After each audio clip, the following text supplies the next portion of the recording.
So the two main functions of a tower house were for habitation and for defence. And today I want to talk to you about a few of the defensive features of Ashtown Castle. The first is right behind me. It's the door.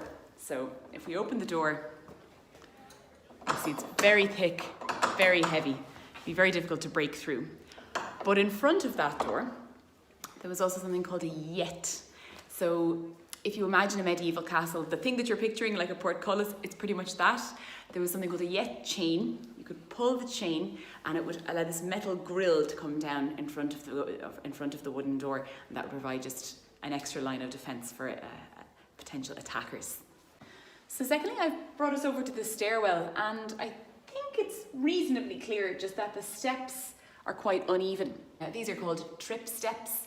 And the whole idea is that it's to give an advantage to the person who's already familiar with this building. So if you're going up and down these steps every day, you know the pattern, you know what to expect. But if this is your first time in the castle, if you're an attacker, they're not familiar to you, you'll hesitate, you're far more likely to trip, far more likely to stumble.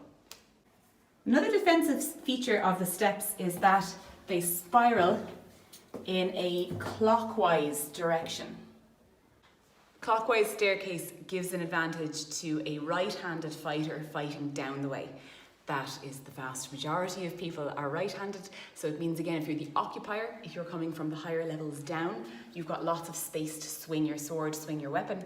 Whereas if you are an attacker, if you're coming into the building, this central column will get in the way of your swing and you'll be at that disadvantage because of the clockwise direction. And finally, these are musket loops, and these are visible from outside the castle as well, so keep an eye out for the next time you're here.